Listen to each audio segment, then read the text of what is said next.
Shalom Bapak Ibu Saudara yang dikasih dalam Tuhan, selamat datang kembali di ibadah online PD Moria dan Immanuel. Saya berharap Bapak Ibu ditemukan dalam kondisi baik-baik saja. Siapkan hatimu, siang hari ini kita akan memuji Tuhan dan menerima benih kebenaran firman Tuhan. Mari berdoa bersama-sama, mari kita serta dalam doa. Kami mengucap syukur buat segala kebaikan-Mu Tuhan, buat kasih setiamu dalam kehidupan kami Bapa. Engkau sungguh baik dalam kehidupan kami Tuhan, Engkau Tuhan yang setia. Engkau Tuhan yang setia, takkan pernah meninggalkan kami. Kasih setiamu selalu berlaku bagi kami Tuhan. Kami siap untuk memuji menyembah-Mu lebih dalam lagi dan mendengarkan kebenaran firman-Mu Tuhan. Kami siapkan hati kami, bentuk dan jadikan hati kami sebagai tanah yang subur Tuhan, agar setiap benih firman yang disampaikan oleh hamba-Mu Bapa bisa bertumbuh dan berbuah, dan kehidupan kami menjadi berkat bagi orang-orang sekeliling kami. Terima kasih Tuhan Yesus, di dalam nama Yesus kami sudah berdoa dan mengucap syukur bersama kita katakan amin. Mari kita angkat pujian ini. Kaulah Tuhan yang berjanji.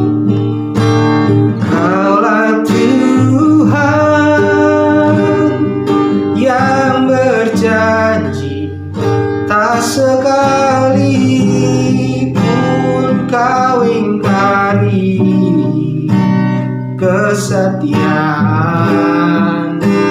sungguh terbukti di sepanjang hidupku, untuk selamanya ku kan setia melayani mengasihimu. Tiada Tuhan seperti-Mu Yesus, Kaulah aku yang setia. Mari Bapak Ibu Saudara angkat pujian ini. Dari awal katakan sekalipun ku harus berjalan, sekalipun ku berjalan dalam lembah gelap, namun tangan-Mu selalu menopang hidupku. Saat ku dalam ketakutan, hadir di sisiku. Kau berkata, jangan takut, Kau beriku kemenangan. Kaulah Tuhan yang berjanji, tak sekalipun Kau ingkari kesetiaan sungguh terbukti di sepanjang hidupku, untuk selamanya ku kan setia melayani mengasihimu. Tiada Tuhan seperti-Mu Yesus, Kaulah aku yang setia. Lagi katakan, Kaulah Tuhan yang berjanji, tak sekalipun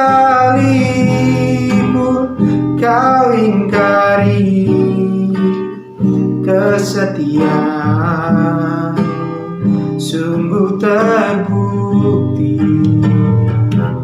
di sepanjang hidupku, untuk selamanya ku kan setia melayani mengasihimu. Tiada Tuhan seperti-Mu Yesus, Kaulah aku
Engkau Tuhan yang setia.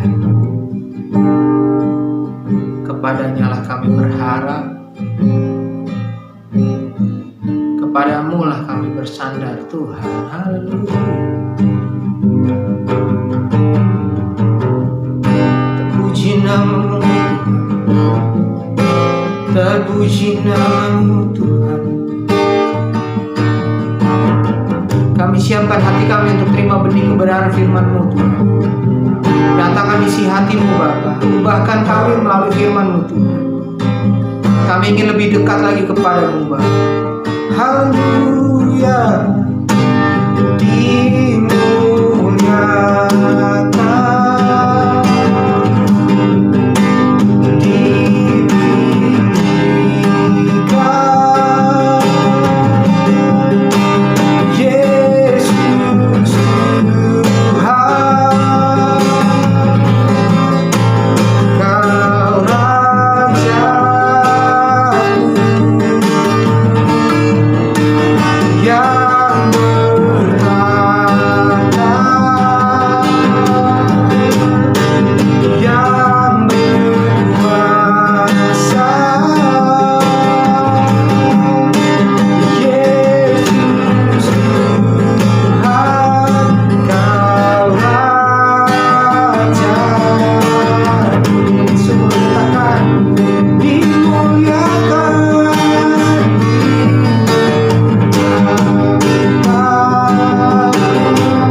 di dalam nama Yesus kami terima benih firman-Mu.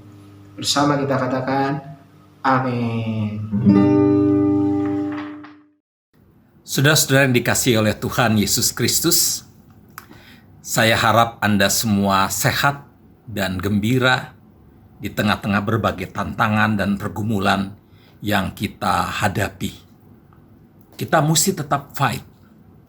Kita harus tetap yakin dan percaya bahwa Allah senantiasa menjaga kita dan menolong kita di dalam setiap keadaan. Oleh karena itu, saudara, pada saat ini kita akan merenungkan firman Tuhan dalam tema yang akan saya bawakan, yaitu ngopi bareng Allah. Saudara, sebelum kita membaca Alkitab dari Kejadian pasal 18 ayat 1 sampai yang ke-8, saya ajak kita semua berdoa. Mari kita berdoa. Bapa Surgawi, kami berdoa kepadamu Tuhan.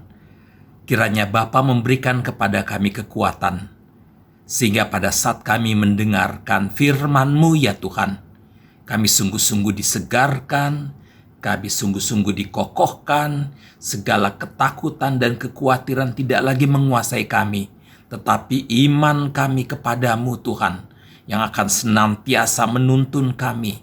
Firman-Mu akan menjadi pelita bagi kaki kami dan suluh bagi jalan kami. Sehingga tantangan apapun Tuhan, pergumulan apapun, masalah apapun, tidak membuat kami takut dan gentar, tetapi kami mempercayakan itu semua kepadamu, Yesus Kristus yang menjadi juru selamat kami.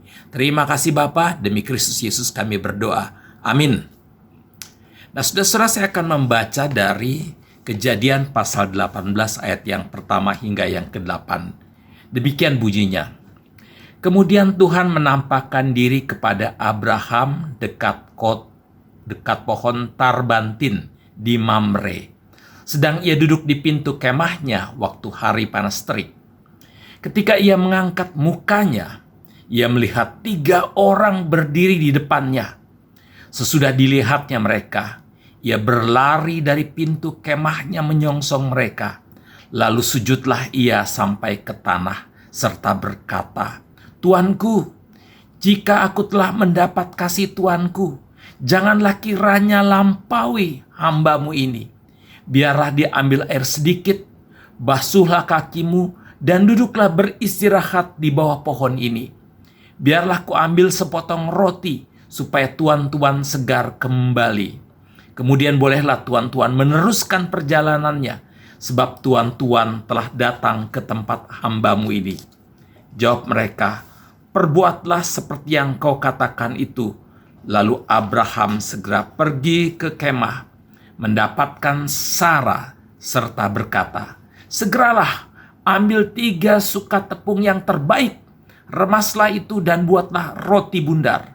Lalu berlarilah Abraham kepada lembu sapinya. Ia mengambil seekor anak lembu yang empuk dan baik dagingnya dan memberikannya kepada seorang bujangnya. Lalu orang ini segera mengolahnya. Kemudian dia ambilnya dadi dan susu serta anak lembu yang telah diolah itu, lalu dihidangkannya di depan orang-orang itu. Dan ia berdiri dekat mereka di bawah pohon itu sedang mereka makan. Saudara-saudara, demikianlah firman Tuhan. Saudara-saudara, sekali lagi tema kita pada hari ini adalah ngopi bareng Allah. Tema yang saya angkat ini merupakan judul buku saya. Judulnya sama, Ngopi Bareng Allah, yang telah terbit pada tahun 2021, tahun kemarin. Isi buku itu, saudara-saudara, ini bukunya, saudara-saudara bisa lihat. Isi buku ini berkisah tentang Allah yang menghampiri kita di tengah-tengah berbagai persoalan, di tengah-tengah berbagai tantangan, di tengah-tengah berbagai ketakutan, di tengah-tengah kekhawatiran yang saudara dan saya hadapi. Menarik sekali, saudara-saudara, cara Allah menghampiri kita. Menarik sekali cara Allah menolong kita. Karena seringkali, saudara-saudara, cara Allah menghampiri kita dan cara Allah menolong kita dilakukan dengan cara yang sama sekali kita tidak duga. Mengapa kita tidak menduga kehadiran Allah? Paling sedikit, saudara-saudara, ada 2 jawaban. Yang pertama adalah karena kehadiran Allah memang seringkali dengan cara yang aneh, dengan cara yang unpredictable, dengan cara yang sungguh-sungguh kita tidak menduga. Anda tahu, saudara-saudara, cerita Elia. Nabi Elia berpikir bahwa Allah ini akan hadir seperti angin ribut yang dahsyat.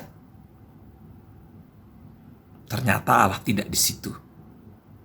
Lalu kemudian dia berpikir Allah itu akan hadir seperti gempa bumi yang besar.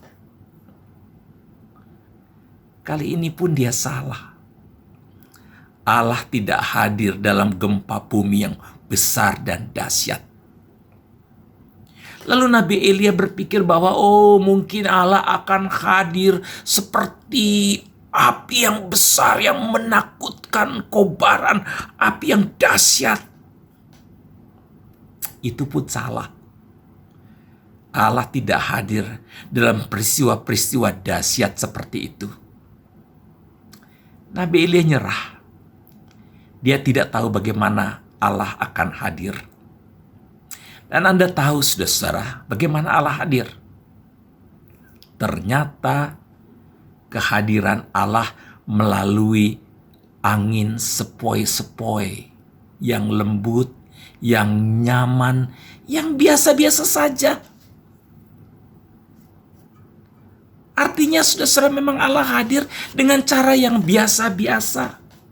Bukan dengan cara yang hebat, yang dahsyat, yang gegap gempita. Elia salah. Ternyata Allah hadir dengan cara yang biasa-biasa saja.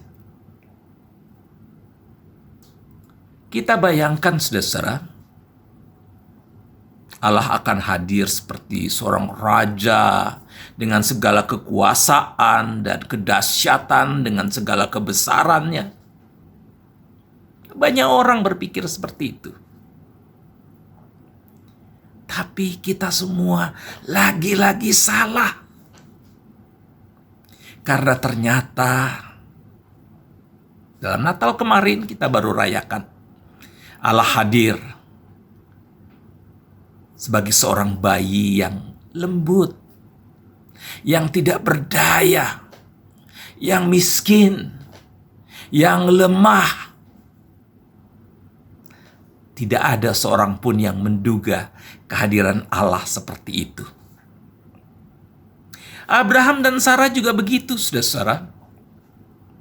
Mereka lagi panik sebetulnya pada saat itu, karena sampai usia mereka sudah tua, sampai mereka sudah uzur, usianya sudah di atas 70 bahkan 80 tahun, masih belum memiliki keturunan.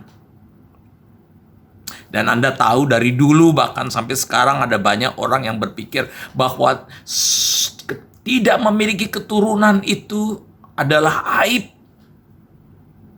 Meskipun sebetulnya tidak begitu. Karena banyak orang juga yang memang tidak ingin memiliki keturunan. Ingin tinggal berdua saja. Di Singapura misalnya, orang sampai harus dibayar, dijanjikan akan diberikan beasiswa kalau punya anak. Semakin banyak anak semakin kaya. Di negara-negara Eropa Barat misalnya, banyak yang tidak mau punya anak. Di Indonesia mulai banyak yang tidak ingin punya anak. Tapi dulu, saudara, dulu itu kalau orang tidak punya anak, itu sepertinya aib yang besar, yang memalukan. Dan Abraham dan Sarah hidup dalam lingkungan seperti itu. Ini sesuatu yang memalukan. Adalah aib besar kalau tidak punya anak. Itulah sebabnya mereka panik. Apalagi Abraham yang kaya raya sebetulnya, akan pasti juga berpikir kemana kekayaannya ini akan diberikan kalau dia tidak punya anak, tidak punya keturunan. Dan saudara, pada saat kepanikan itu terjadi, pada saat ketakutan yang luar biasa terjadi, Allah hadir seperti seorang musafir yang sedang dalam perjalanan. Abraham dan Sarah yang memang baik hati segera menjamu Allah. Mereka ngobrol santai, makan. Kalau sekarang bahkan ngopi bareng. Suasananya egaliter, akrab, dekat, ngobrol ngalor ngidul apa saja. Mereka tidak tahu bahwa mereka sedang ngobrol dengan Allah. Ngobrol santai, informal dengan Allah, saudara-saudara.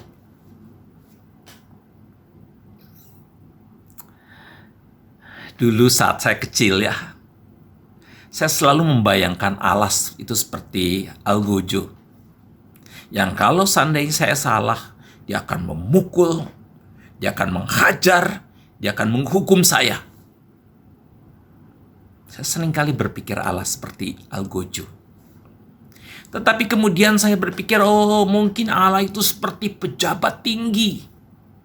Seperti presiden. Seperti raja yang berkuasa. yang besar, yang hebat, yang di atas sana.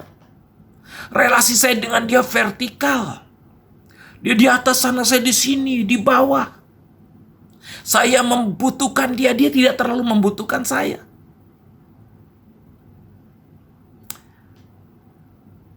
Tapi saudara-saudara, semakin saya merenungkan kitab suci, semakin saya mendalami kitab suci, saya kok berjumpa bukan dengan Allah yang menampilkan diri dengan kebesaran, dengan kehebatan, dengan kemegahan. Saya tidak berjumpa dengan Allah yang seperti algojo yang memukul, menghajar, menghukum. Sebaliknya saudara-saudara, saya berjumpa dengan Allah yang rendah hati, Allah yang lembut, Allah yang akrab, Allah yang informal, Allah yang dekat dengan kita, yang selalu hadir di tengah-tengah kita, di tengah-tengah pergumulan kita, di tengah-tengah ketakutan kita, di tengah-tengah kepanikan kita, dan dia hadir dan kita tidak menduganya sama sekali. Ini saudara-saudara yang membuat kita tidak sangka bahwa Allah hadir di tengah-tengah pergumulan kita, di tengah-tengah persoalan kita, karena kehadirannya itu dengan cara yang betul-betul unpredictable. Tidak kita duga sama sekali. Alasan kedua, saudara-saudara, kita tidak menduga kehadiran Allah di tengah-tengah kehidupan kita adalah karena seringkali ketika kita menghadapi ketakutan, ketika kita sedang cemas oleh karena persoalan, oleh karena masalah, oleh karena berbagai problem, mata iman kita itu tertutup. Kita terlalu dikuasai ketakutan, kita terlalu dikuasai kepanikan, kita terlalu dikuasai oleh kecemasan, sehingga iman saudara dan iman saya itu saudara-saudara seringkali luntur, seringkali goyah, seringkali lenyap, seringkali rapuh. Itu yang seringkali membuat bahkan ketika Allah hadir pun kita tidak menyadarinya. Anda tahu saudara-saudara, ingatkah pada cerita murid-murid Yesus saat mereka sedang berlayar bersama dengan Yesus? Dikatakan tiba-tiba datanglah angin topan yang keras,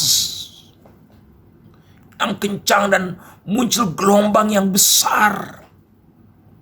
Perahu itu kemudian bergoyang-goyang. Mereka menjadi sangat ketakutan, mereka menjadi sangat panik, mereka menjadi sangat gentar.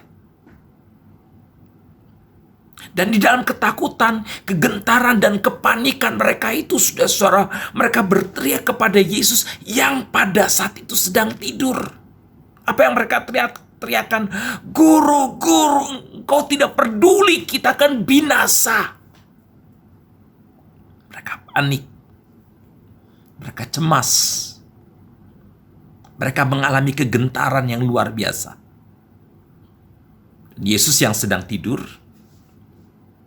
kemudian bangun dan menghardik angin topan itu dan menghentikannya. Dan setelah angin reda, Yesus memandang mereka satu demi satu. Lalu Yesus bertanya, ini pertanyaan penting, saudara. Mengapa kamu takut? Mengapa kamu tidak percaya? Bahkan ketika aku ada bersamamu, kamu takut. Kamu tidak percaya. Mengapa? Bahkan ketika aku hadir, Kamu tahu aku hadir senantiasa bersamamu di tengah-tengah pergumulan dan persoalan, di tengah-tengah gelombang, di tengah-tengah masalah, di tengah-tengah angin topan yang deras. Kamu terlalu takut. Mengapa kamu tidak percaya? Pertanyaan ini, saudara, bukan saja ditujukan kepada para murid, tapi juga ditujukan kepada saudara dan saya. Mengapa kamu takut? Mengapa kamu tidak percaya? Saudara, pada saat-saat seperti ini, di tengah-tengah begitu banyak tantangan, di tengah-tengah begitu banyak persoalan yang membuat kita khawatir, kita ketakutan, kita cemas. Kita dikuasai oleh ketakutan dan kekhawatiran sehingga seringkali kita seperti murid-murid luntur iman. Kita seperti murid-murid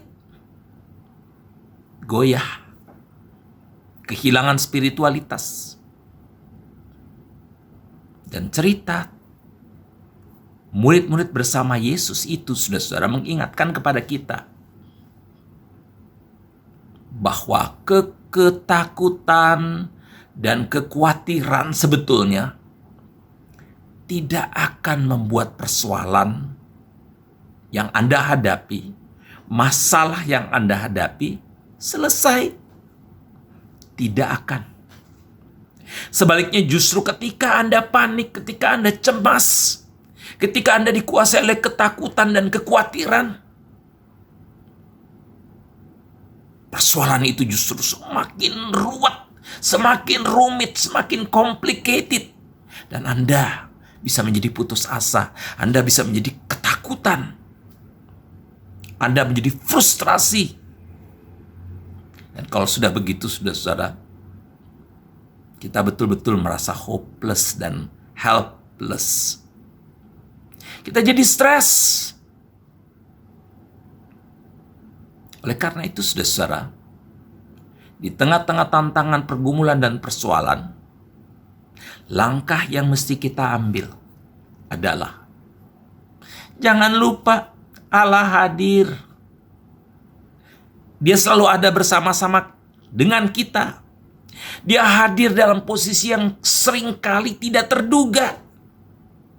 Anda hanya harus memiliki keyakinan Allah hadir. Allah bersama saudara. Allah tidak akan meninggalkan saudara. Allah tidak meninggalkan Abraham dan Sarah. Allah tidak meninggalkan murid-murid. Allah tidak meninggalkan Elia. Allah tidak meninggalkan bahkan murid-murid yang lain, saudara-saudara. Karena Allah sayang. Allah sayang mereka. Allah sayang saudara. Dan Allah sayang saya. Oleh karena itu yang perlu kita lakukan adalah coba bersandar pada Allah. Bersandar, berpegang kepadanya. Anda mau menangis, menangislah. Rasakan kerapuhan saudara, menangislah. Pegang Allah. Kalaupun Anda tidak kuat memegang Allah, tangan Anda lemah, cukup angkat tangan. Percayalah, saudara, Allah yang akan memegang Anda dengan kuat. Allah yang akan menopang Anda dengan kuat. Dia akan menggendong Anda dengan kekuatan tangannya. Silakan menangis. Tapi bersandarlah dan yakinlah, saudara, kita punya Allah yang senantiasa menyayangi, hadir dan siap menolong saudara dan saya. Belum lama ini, saudara, ada suami istri yang datang kepada saya. Dua-duanya menangis. Begitu datang belum cerita apa-apa, dua-duanya udah menangis. Saya ambilin minum, saya kasih tisu. Saya tanya kenapa kalian menangis. Dan saudara-saudara, mereka bekerja di dua perusahaan yang berbeda. Tapi anehnya, saudara, anehnya adalah tiba-tiba mereka mendapatkan surat pemecatan pada hari yang sama. Suami dipecat dari kantornya, istrinya juga dipecat dari kantornya. Dan tiba-tiba mereka merasakan dunia ini sudah seperti neraka. Mereka betul-betul frustrasi, ketakutan dan kekhawatiran yang luar biasa. Mereka bayangkan apa yang mesti mereka lakukan. Anak-anak mesti sekolah, mereka mesti membiayai seluruh kehidupan ini. Gimana mesti makan? Mereka frustrasi. Sehingga datang, belum ngomong apa-apa, mereka menangis. Menangis, saya kasih tisu. Saya kasih minum, saya tungguin mereka menangis. Saya katakan kepada mereka, silakan menangis. Kita memang manusia yang rapuh. Gak usah buru-buru mau cerita, nangis saja. Ya mereka menangis. Ya setelah menangis ya mereka bercerita dua-duanya dipecat dari pekerjaan mereka. Lalu saya katakan, ya itulah kerapuhan kita. Tapi apa yang Anda alami itu bukan dead end. Itu bukan final dalam kehidupan. Itu biasa di dalam kehidupan ini. Jatuh bangun, hidup kita bagaikan gelombang. Ada yang gelombang besar, ada yang gelombang kecil. Itu biasa. Yang penting bagaimana respon kita. Dan Anda jangan frustrasi, jangan dikuasai ketakutan dan kecemasan. Kita bawa ini di dalam doa. Kita minta Tuhan bekerja. Anda tidak bersandar pada pekerjaan Anda. Anda tidak bersandar pada profesi Anda. Karena yang namanya pekerjaan dan profesi apapun itu cuma titipan Tuhan. Anda bersandar pada Tuhan. Pada Allah yang mengasihi Anda. Amin? Katakan amin. Oke.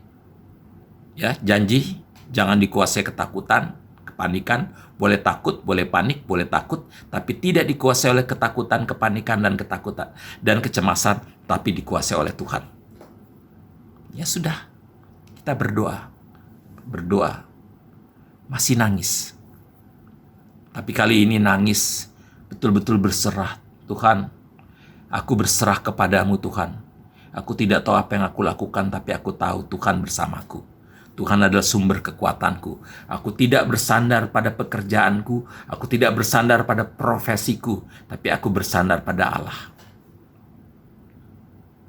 Saudara, 1 minggu kemudian, suami istri itu datang lagi kepada saya. Mereka sudah senyum-senyum. Saya tanya kenapa? Apa yang terjadi, ceritakan. Mereka bilang, suami sudah dapat pekerjaan di tempat lain, istri sudah dapat pekerjaan di tempat lain, dan dengan posisi yang jauh lebih baik, dengan gaji yang lebih baik. Saya bilang, puji Tuhan. Puji Tuhan. Anda sudah menunjukkan, kita tidak bersandar pada pekerjaan kita, pada profesi kita, pada apapun. Tapi kita bersandar pada Allah. Dan sekarang Allah bekerja. Ya, mereka bilang, betul. Betul, Pak. Betul, Pak Pati. Kita betul-betul mengalami pengalaman spiritual yang luar biasa.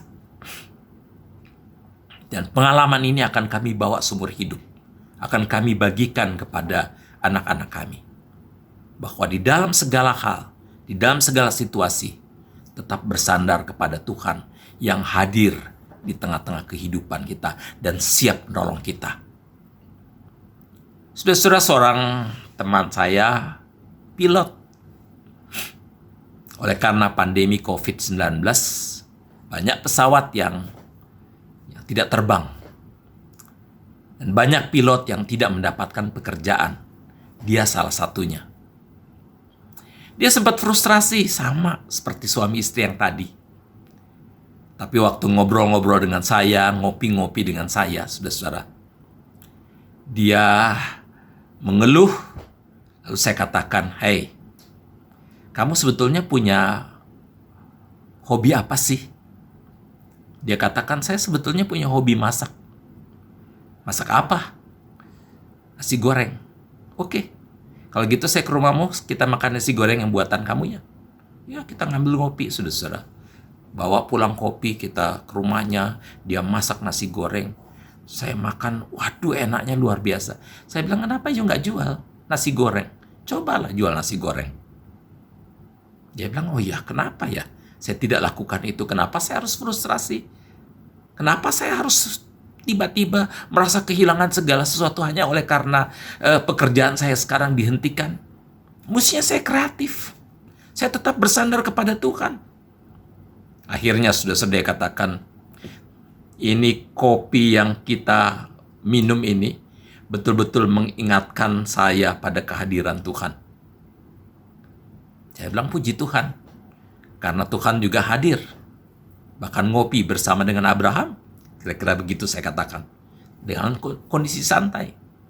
Pertemuan di mana kita bicara dan kita ngomong dan kita berdoa, dan ketika kita betul-betul berserah kepada Tuhan, Allah hadir di situ. Dalam suasana santai. Dan saudara-saudara, kemudian dia mulai berusaha membuat warung kecil mulanya, jual nasi goreng. Dan ternyata saudara-saudara, usahanya itu berkembang besar dan luas. Dia katakan, gila, penghasilanku bahkan lebih besar dari ketika saya menjadi pilot. Saya bilang puji Tuhan. Hidup ini sudah ada begitu banyak tantangan, ada begitu banyak persoalan, ada begitu banyak masalah. Tapi kita tidak bisa menghadapinya dengan dikuasai ketakutan, kekhawatiran, dengan iman yang luntur. Kita tidak bisa menghadapi kehidupan yang complicated itu dengan frustrasi, dengan keputusasaan. Sebaliknya, hadapilah saudara-saudara persoalan dan tantangan yang rumit, yang complicated, bahkan yang berat sekalipun, dengan bersandar kepada Tuhan, dengan berpegang pada Tuhan, atau membiarkan Dia memegang Anda, menguatkan Anda. Dan Anda akan rasakan, saudara-saudara, kehadiran Tuhan di tengah-tengah kehidupan Anda. Oleh karena itu, saudara-saudara, sekali lagi, apapun tantangan yang Anda hadapi di tengah keluarga, di tengah kantor, di tengah masyarakat, di gereja, atau dimanapun, boleh takut, boleh khawatir, boleh cemas, tapi jangan dikuasai ketakutan, jangan dikuasai kecemasan, jangan dikuasai oleh kekhawatiran, tapi biarkan Tuhan yang menguasai Anda, yang memegang tangan Anda. Sehingga saudara-saudara, ketakutan atau persoalan yang datang itu tetap Anda akan tetap berdiri tegak dan teguh. Karena iman Anda membuat Anda bagaikan rumah yang dibangun di atas batu karang yang teguh. Sehingga persoalan yang datang, yang mungkin bagaikan gelombang, tidak akan membuat Anda kabur, lari ketakutan. Sebaliknya, Anda akan menjadi pemain skateboard, pemain yang mampu memanfaatkan dan menggunakan ombak di laut itu untuk bersenang-senang dan bergembira.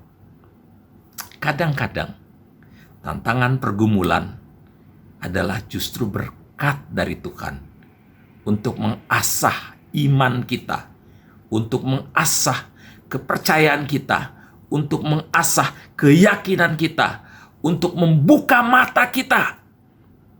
Allah hadir. Allah menyayangi Anda. Allah mengasihi Anda. Amin.